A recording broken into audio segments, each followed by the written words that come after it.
Aujourd'hui, prenons le temps, en ce jour saint de sabbat, d'étudier ensemble la parole de Dieu avec le sermon intitulé « Le salut donné par l'obéissance ». Et réalisons une fois de plus combien l'obéissance à la parole de Dieu est précieuse et belle.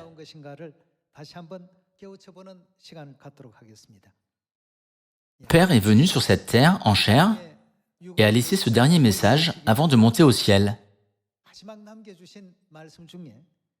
Si vous écoutez la parole de Mère Céleste, vous recevrez un gâteau de riz, même en dormant. Même si ce message a été donné il y a 37 ans, je ne pourrai jamais l'oublier. Si nous résumons cela ne veut-il pas dire que nous devons obéir à Mère? Il y a un enseignement contenu dans ces paroles. Si vous prêtez une attention particulière aux paroles de Mère et y obéissez, beaucoup de bonnes choses, auxquelles vous ne vous attendiez pas, se produiront. Depuis le temps où notre Église est passée d'une petite Sion à la grande Église mondiale que nous avons aujourd'hui, ce sont les enseignements et les paroles de Mère qui nous ont toujours guidés. Par ces enseignements, cet évangile a été répandu dans le monde entier. Quand nous suivons les paroles données par Mère, l'évangile en Asie, en Europe, en Afrique, en Océanie, en Amérique du Nord, en Amérique du Sud et en Corée s'accomplit gracieusement. Cependant, quand nous en venons à penser « je sais comment faire cela » ou « je pense que je peux le faire », l'évangile peut stagner ou s'arrêter complètement.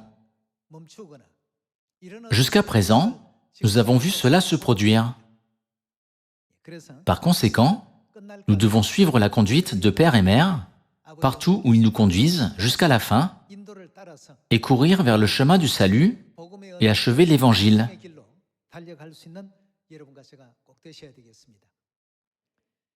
Pensons à ce qui se passe un jour d'élection. Ce jour-là, vous pourrez évaluer chaque candidat, puis voter pour un candidat. Avant de voter, vous examinez à quel point un candidat peut aider le peuple en observant ses opinions politiques et sa personnalité. Vous évaluerez certainement toutes ces questions avant de voter. De la même manière, qui sont les candidats les plus qualifiés pour entrer dans le royaume de Dieu? S'il fallait choisir parmi 7,8 milliards de personnes, quel genre de personnes obtiendrait le plus de voix pour entrer dans le royaume des cieux? Par-dessus tout, je crois que celui qui recueillera le plus de voix sera celui qui mettra en pratique la parole de Dieu partout où il nous conduira. Ce qui précède n'est pas mon opinion personnelle, mais ce que la Bible nous enseigne. Si les anges célestes étaient ceux qui votaient, ils voteraient tous. S'il y a la personne A, la personne B et la personne C, quelles sont les normes que les anges utiliseront? Pour qui voteront-ils et qui choisiront-ils comme la personne la plus appropriée? Parmi les conditions préalables au salut que le Dieu des cieux a établies, quels seront les aspects les plus importants qu'ils chercheront? À quel point mettent-ils en pratique les enseignements de Dieu? Et qui sont ceux qui suivent gracieusement les enseignements de Dieu? Les anges ne chercheront-ils pas ces qualifications? Parmi de nombreux exemples écrits dans la Bible, en ce qui concerne l'obéissance, il y a eu des cas où les gens ont absolument obéi à la parole de Dieu et des cas où les gens ont obéi au début, mais après un certain temps, ils ont changé d'avis et en sont venus à désobéir. Dans d'autres cas, il y avait des gens qui étaient à moitié obéissants et à moitié désobéissants. Dans le quatrième cas, les gens ont désobéi du début à la fin. Ces 4 types de personnes sont écrits dans la Bible. Alors, aujourd'hui, étudions lequel de ces 4 types de personnes peut entrer dans le royaume des cieux.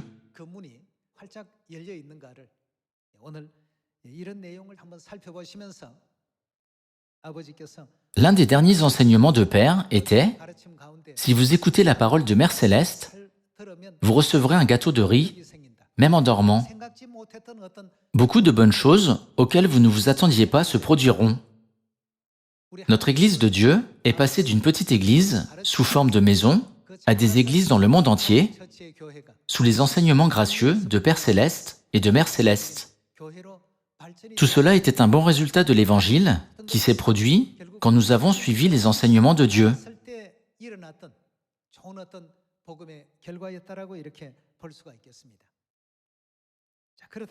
Parmi les enseignements de la Bible, ouvrons Deutéronome, chapitre 8, et apprenons la volonté de Dieu concernant ce sujet. Allons à Deutéronome, chapitre 8. Deutéronome, chapitre 8, verset 1. Vous observerez et vous mettrez en pratique tous les commandements que je vous prescris aujourd'hui. Quels commandements devons-nous suivre? Nous devons suivre les commandements de Dieu, afin que vous viviez, que vous multipliez et que vous entriez en possession du pays que l'Éternel a juré de donner à vos pères. Nous pouvons entrer en possession du pays que Dieu a juré de nous donner. Spirituellement parlant, le pays de Canaan, dans l'Ancien Testament, désigne le royaume des cieux. La Bible raconte une histoire de ceux qui étaient obéissants et de ceux qui étaient désobéissants. Il y avait aussi un cas de quelqu'un qui était à moitié obéissant et à moitié désobéissant, et même un cas de désobéissance du début jusqu'à la fin. Tous ces cas sont visibles lors du voyage des Israélites vers Canaan. Dans le processus d'entrée dans le royaume éternel des cieux, dans lequel nous nous trouvons maintenant, nous pouvons trouver des cas où le peuple de Dieu est à moitié obéissant et à moitié désobéissant, ou des cas où il est obéissant à 100% au début, mais peu de temps après, il tombe dans une épreuve ou épuise son huile de foi et en vient à désobéir à 100%. Selon Deutéronome, tous ces événements sont une image et une ombre où Dieu nous enseigne que nous devons vivre selon ses enseignements jusqu'au moment où nous entrons en Canaan et même après notre entrée en Canaan.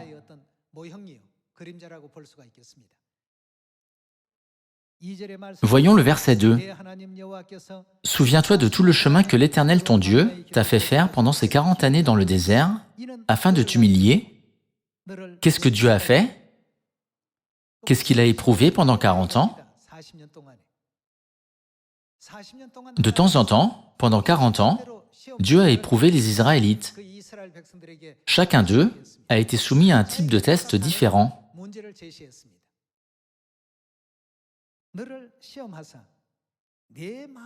Et de t'éprouver pour savoir quelles étaient les dispositions de ton cœur, c'est ce que Dieu voulait savoir, et si tu garderais ou non ses commandements.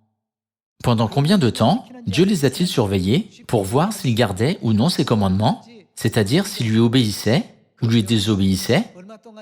Il est dit que Dieu les a éprouvés et les a surveillés continuellement jusqu'au jour où ils sont entrés en Canaan. Par conséquent, nous pouvons dire que le voyage de 40 ans dans le désert était une période où Dieu examinait l'étendue de leur obéissance et de leur désobéissance. Aujourd'hui, nous marchons dans le désert de la foi. Par conséquent, même en vivant une vie de foi, nous pouvons dire que jusqu'au jour où nous entrerons au ciel, Dieu jugera entre ceux qui obéissent à la parole de Dieu et ceux qui n'obéissent pas, et entre ceux qui la suivent et ceux qui ne la suivent pas. Examinons chacun de ces cas, un par un. Allons à Apocalypse, chapitre 14. Lisons la parole de Dieu dans Apocalypse, chapitre 14, verset 1. « Je regardais, et voici, l'agneau se tenait sur la montagne de Sion, et avec lui 144 000 personnes, qui avaient son nom et le nom de son Père écrit sur leur front. J'entendis du ciel une voix, comme un bruit de grosses eaux, comme le bruit d'un grand tonnerre, et la voix que j'entendis était comme celle de joueurs de harpe jouant de leur harpe. Ils chantaient un cantique nouveau devant le trône, et devant les 4 êtres vivants et les vieillards. Et personne ne pouvait apprendre le cantique, si ce n'est les 144 000 qui avaient été rachetés de la terre. Ce sont ceux qui ne se sont pas souillés avec des femmes, car ils sont vierges. Ils, que font-ils? Ils suivent l'agneau partout où il va. Aucun de ces individus ici n'a de préférence personnelle. Ils ont seulement une foi et une conviction absolue en l'agneau. Il est dit, ils suivent l'agneau partout où il va. Cela veut dire qu'ils ont obéi à la parole et aux enseignements de Dieu avec une foi à 100%. L'apôtre Jean a vu cette scène dans une vision et a écrit à propos de ces gens dans la Bible en disant « Ils sont rachetés de la terre ». Le fait qu'ils suivent l'agneau partout où il va signifie qu'ils ont une obéissance absolue. Il leur importe peu qu'il fasse jour ou nuit, qu'ils soient dans un désert ou une oasis. Ils ne se soucient pas de leur environnement ou de leurs conditions. Ici, ce qui compte le plus, c'est la relation entre l'agneau et les saints. Par conséquent, quand nous regardons les qualifications des citoyens célestes qui ont reçu le salut et qui entrent dans le royaume éternel des cieux, par Apocalypse chapitre 14, nous pouvons voir à quel point ils considéraient les enseignements de Dieu comme absolus et comment leur foi les a conduits à obéir gracieusement à la parole de Dieu. Voyons un autre cas.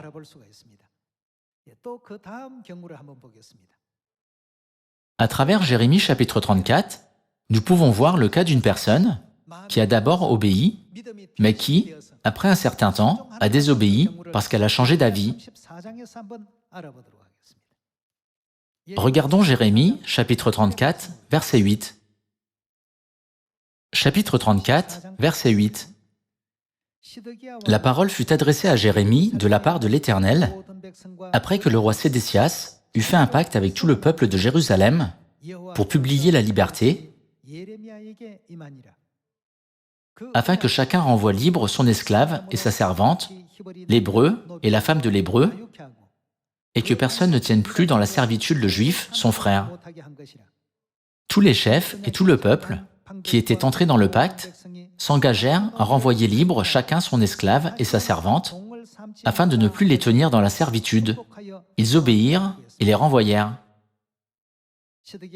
Le roi Sédécias et tous les Israélites étaient déterminés à vivre conformément à l'alliance et aux lois de Dieu. Dans la loi de Moïse, il est dit, « Si l'un de tes frères hébreux te sert comme esclave, tu peux le garder comme esclave pendant 6 ans, mais la 7e année, tu dois le renvoyer libre de chez toi. » C'est la loi de Dieu écrite dans le Deutéronome. Jusque-là, indépendamment de la loi, ils les ont gardés comme esclaves, non seulement 6 ans, mais 7 ans ou même 10 ans. Pendant le règne du roi Sédécias, il a réalisé que cela faisait partie de la loi de Dieu proclamée par le prophète, et donc il était déterminé à y obéir. Finalement, lui et le peuple ont affranchi tous les esclaves. Cependant, ils ne les ont affranchis que momentanément. Peu de temps après, ils ont changé d'avis. Ils ont repris les esclaves qu'ils avaient affranchis et les ont de nouveau réduits en esclavage. À cause de cela, ils ont été maudits par Dieu et de nombreux désastres se sont abattus sur eux. Voyons le verset 10. Tous les chefs et tout le peuple, qui étaient entrés dans le pacte, s'engagèrent à renvoyer libre chacun son esclave et sa servante, afin de ne plus les tenir dans la servitude. Ils obéirent et les renvoyèrent. Ici, il est écrit qu'ils obéirent. Au début, ils ont obéi aux paroles de la loi et ont affranchi les esclaves selon les enseignements de Dieu. Cependant, que s'est-il passé dans le verset 11? Mais ensuite, que firent-ils? Changèrent d'avis. Après un certain temps, ils ont pensé, « Pourquoi les avons-nous laissés partir? Ces esclaves ont fait beaucoup de choses. Ils faisaient tous les travaux ménagers et labouraient tous les champs. Il leur était difficile de tout faire par eux-mêmes, sans les esclaves. » Voyons de nouveau le verset 11. Mais ensuite, ils changèrent d'avis, ils reprirent les esclaves et les servantes qu'ils avaient affranchis et les forcèrent à redevenir esclaves et servantes. Verset 12. Alors, la parole de l'Éternel fut adressée à Jérémie de la part de l'Éternel en ces mots. Ainsi parle l'Éternel, le Dieu d'Israël. J'ai fait une alliance avec vos pères, le jour où je les ai fait sortir du pays d'Égypte, de la maison de servitude, et je leur ai dit, au bout de 7 ans, chacun de vous renverra libre son frère hébreu qui se vend à lui. Il te servira 6 années, puis tu le renverras libre de chez toi. Mais vos pères ne m'ont point écouté. En d'autres termes, ils m'ont désobéi. Ils n'ont point prêté l'oreille. Verset 15.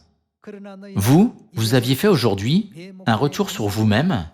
Vous aviez fait ce qui est droit à mes yeux, en publiant la liberté chacun pour son prochain. Vous aviez fait un pacte devant moi, dans la maison sur laquelle mon nom est invoqué. Mais vous êtes revenus en arrière, et vous avez profané mon nom.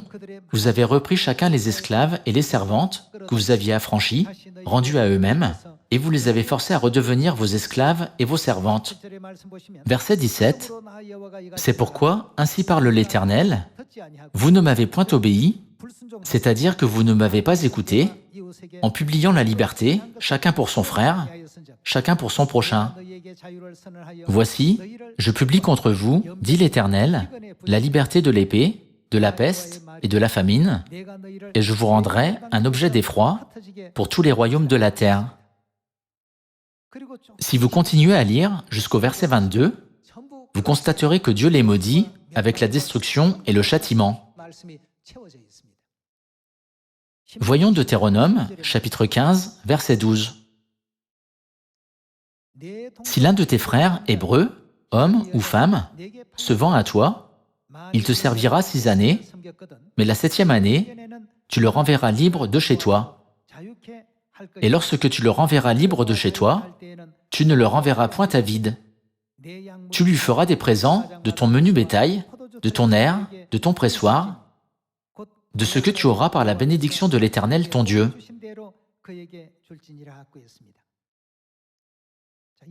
Cette loi a été écrite comme l'une des lois de Dieu. Il est écrit, si un Hébreu te sert comme esclave pendant 6 ans, mais la 7e année, tu dois le renvoyer libre de chez toi, même s'il est esclave depuis 6 ans. Au début, le roi Sédécias et tout le peuple ont décidé d'obéir à la volonté de Dieu. Lorsqu'ils ont décidé d'affranchir leurs esclaves, ils auraient dû les laisser partir. Cependant, au début, ils les ont affranchis, mais après un certain temps, ils les ont de nouveau réduits en esclavage.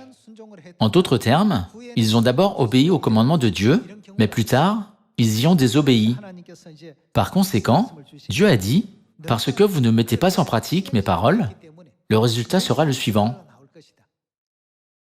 Les fléaux, les désastres et la peste viendront sur vous, et vous serez retranchés de la surface de la terre par le tranchant de l'épée de votre ennemi. » Dieu les a réveillés avec les conséquences de leur désobéissance. Dans Apocalypse, chapitre 14, il est écrit « Ils suivent l'agneau partout où il va. » C'est l'obéissance absolue. Dans Jérémie, chapitre 34, les gens ont obéi pendant un moment, puis en sont venus à désobéir plus tard. Dieu n'a pas dit qu'il bénirait ce genre de personnes. Il est dit qu'il les détruira tous. Nous pouvons confirmer cela quand nous continuons à lire jusqu'au verset 22. Voyons ensuite 1 Samuel, chapitre 15. Voyons un autre cas d'obéissance, à savoir le cas du roi Saül, qui était à moitié obéissant et à moitié désobéissant. Voyons quel genre de conséquences Dieu a donné concernant l'affaire du roi Saül dans 1 Samuel, chapitre 15. 1 Samuel, chapitre 15, verset 1. Samuel dit à Saül, « C'est moi que l'Éternel a envoyé pour t'oindre roi sur son peuple, sur Israël. Écoute donc ce que dit l'Éternel. Ainsi parle l'Éternel des armées. Je me souviens de ce qu'Amalek fit à Israël lorsqu'il lui ferma le chemin à sa sortie d'Égypte. Va maintenant, frappe Amalek et dévouer par interdit tout ce qui lui appartient. Tu ne l'épargneras point, et tu feras mourir hommes et femmes, enfants et nourrissons, bœufs et brebis, chameaux et ânes. Dieu a ordonné à Saül de détruire tout ce qui était vivant, en n'épargnant rien. Verset 4. Saül, c'est le roi Saül, convoqua le peuple et en fit la revue à Télaïm. Il y avait 200 000 hommes de pied et 10 000 hommes de Juda. Saül marcha jusqu'à la ville d'Amalek et mit une embuscade dans la vallée.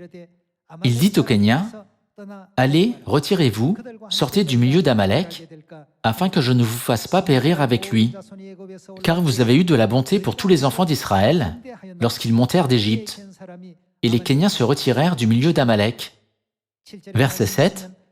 Saül bâtit Amalek depuis Havila jusqu'à Shur, qui est en face de l'Égypte.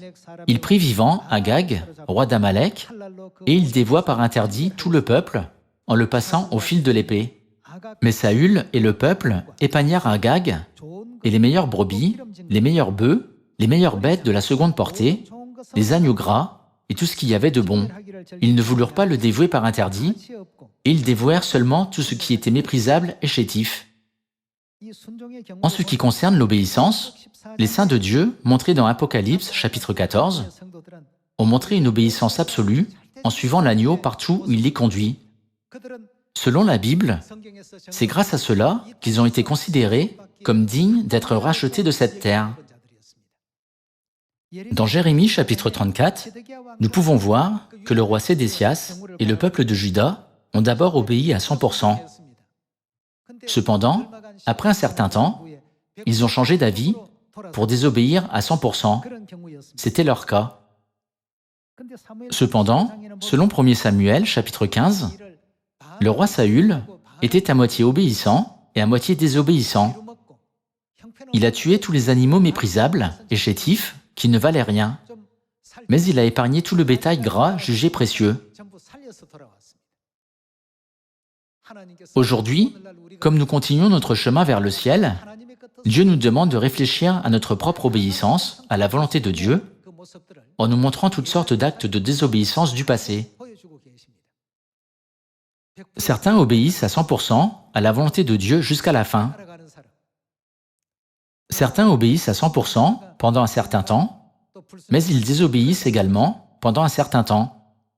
Certains sont comme le roi Saül et l'armée d'Israël, qui étaient à moitié obéissants et à moitié désobéissants. Certains désobéissent dès le début. Dieu nous montre tous ces différents types d'actes de désobéissance. Dans 1 Samuel, nous pouvons finalement voir que lorsque l'Esprit de Dieu a quitté Saül, un mauvais esprit est venu sur lui et l'a tourmenté.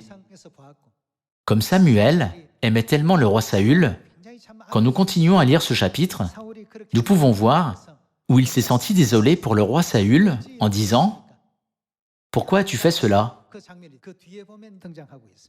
Alors, pourquoi Dieu considère-t-il l'obéissance et la désobéissance comme si importantes? Tout comme ceux qui étaient désobéissants n'ont pas pu entrer dans le pays de Canaan, si nous sommes désobéissants, nous ne pouvons pas entrer dans le royaume des cieux. C'est pourquoi Dieu a montré tous ces événements historiques dans l'Ancien Testament, qui servent d'ombre. Passons à la parole de Dieu dans Hébreux chapitre 3. Hébreux chapitre 3, verset 14. Car nous sommes devenus participants de Christ, pourvu que nous retenions fermement jusqu'à la fin l'assurance que nous avions au commencement. De quoi deviendront-ils participants? La Bible dit que nous pouvons devenir participants de la gloire du ciel. Verset 18. Et à qui jura-t-il qu'il n'entrerait pas dans son repos, sinon à ceux qui n'entreraient jamais, ceux qui avaient désobéi? Aussi voyons-nous qu'ils ne purent y entrer à cause de leur incrédulité. Il est dit que la désobéissance est le plus grand facteur qui les a empêchés d'entrer en Canaan. De plus, dans Deutéronome chapitre 8, il est dit que Dieu les a éprouvés tous les jours pour voir s'ils garderaient ou non ses commandements. Pendant 40 ans, tout au long de leur voyage dans le désert, Dieu a observé si leur cœur était obéissant ou non. À la fin, quand nous regardons la conclusion d'Hébreux, chapitre 3, verset 18, nous pouvons voir que ceux qui ont désobéi ne peuvent pas entrer dans le repos éternel que Dieu a préparé. Spirituellement, cela signifie qu'ils ne peuvent pas entrer dans le repos éternel du ciel. Cela est clairement expliqué à travers ce verset. Les paroles de Dieu dans le chapitre 4, verset 6, contiennent la même signification. Or, puisqu'il est encore réservé à quelques-uns d'y entrer, et que ceux à qui d'abord la promesse a été faite, que leur est-il arrivé? Ils n'y sont pas entrés à cause de leur désobéissance. Puisqu'ils n'y sont pas entrés à cause de leur désobéissance, qu'est-ce que Dieu a dit dans le verset 7? Dieu fixe de nouveau un jour, aujourd'hui, en disant dans David, bien longtemps après, comme il est dit plus haut, « Aujourd'hui, si vous entendez sa voix, que ne devrions-nous pas faire si nous avons l'occasion d'entendre sa voix aujourd'hui? N'endurcissez pas vos cœurs. Nous ne devons pas avoir un cœur désobéissant quand nous entendons sa voix. Nous devons être comme Noé. Il est écrit, « Noé exécuta tout ce que Dieu lui avait ordonné. » Ceux qui sont sauvés n'ont pas le cœur endurci lorsqu'il s'agit de la voix de Dieu. C'est parce qu'ils sont prêts à obéir à la parole de Dieu. Aujourd'hui, si vous entendez sa voix, n'endurcissez pas vos cœurs. Voyons le verset 11. Empressons-nous donc d'entrer dans ce repos, afin que personne ne tombe en donnant le même exemple de désobéissance. Afin de nous empêcher de suivre l'exemple de désobéissance, Dieu a préparé l'histoire de l'Ancien Testament comme une ombre et un exemple pour nous. Même de nos jours, Dieu se réjouit de sauver toute l'humanité dans le monde entier. Dieu veut emmener toute l'humanité dans le royaume éternel des cieux. Cependant, en vivant sur cette terre, les gens ont des valeurs, des façons de penser et des objectifs différents dans la vie. Pendant un moment, ils s'en tiennent à la parole de Dieu, mais en poursuivant leur vie, ils en viennent parfois à penser « J'essaie de vivre selon la parole de Dieu, mais cela semble un peu inconfortable. Les gens autour de moi ne me respectent pas. Je ne peux pas m'entendre avec les gens autour de moi. » Ce genre de pensée peut venir à l'esprit de quelqu'un. Afin de profiter de leur vie, ils négligent une partie de la parole de Dieu et pensent « Je fais 90% de la parole de Dieu, alors tout ira bien, même si je n'obéis pas aux 10% restants. » Puis plus tard, ils penseront « 50%, ce serait toujours bien. » En fin de compte, ils se diront « Bien que je n'obéisse pas à 90%, ça va. Au moins, n'obéis-je pas à 10%? » Puisque cela se produit encore et encore, Dieu a dit, à travers l'histoire du roi Saül, que la moitié de l'obéissance et la moitié de la désobéissance équivalaient à ne pas obéir à 100%. De plus, pensons au moment où le roi Sédécias et le peuple de Juda ont obéi à 100% au début, puis, après un certain temps, ont désobéi à 100%. Et aussi, pensons aux saints de Dieu, montrés par l'apôtre Jean dans Apocalypse chapitre 14, qui sont sauvés. Ils suivent l'agneau partout où il va. Ils ne le suivent pas seulement pendant un petit moment. Indépendamment de la situation ou du moment, les saints de Dieu suivent constamment sa volonté jusqu'à la fin.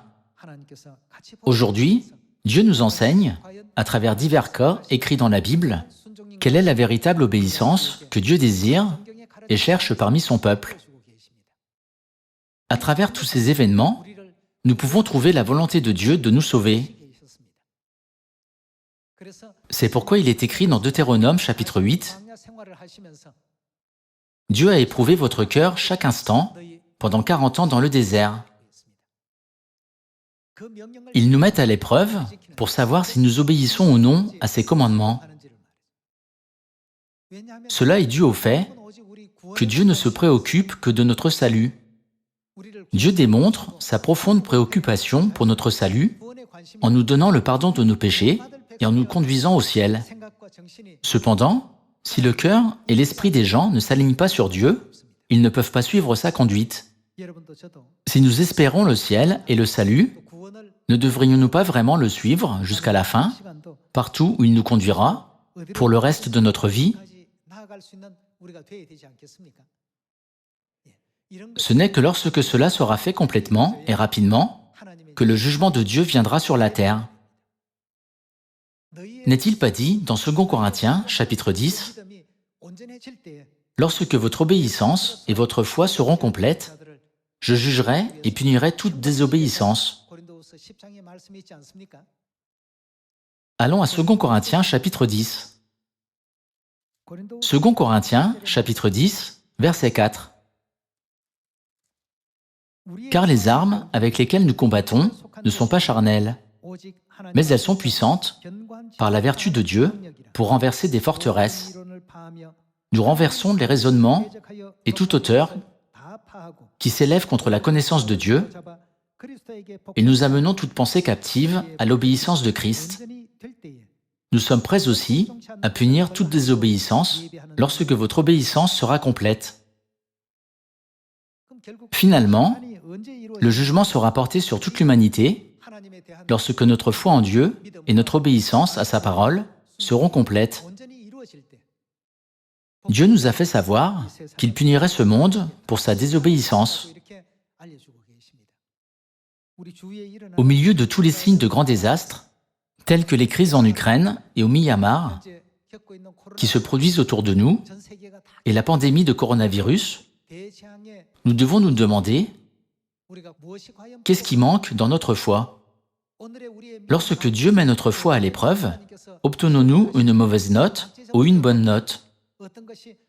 En gravant ces questions dans notre cœur une fois de plus, j'espère que vous et moi vivrons une vie pieuse de foi selon les enseignements gracieux de Dieu et le suivrons partout où il nous conduira.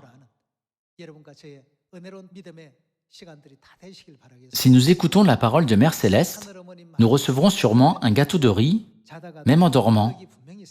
Beaucoup de bonnes choses, auxquelles nous ne nous attendions pas, se produiront. S'il vous plaît, ayez une foi ferme en cela. En demandant à tous les membres de notre famille céleste de vivre selon la parole de Dieu, j'aimerais conclure le sermon d'aujourd'hui. Merci beaucoup.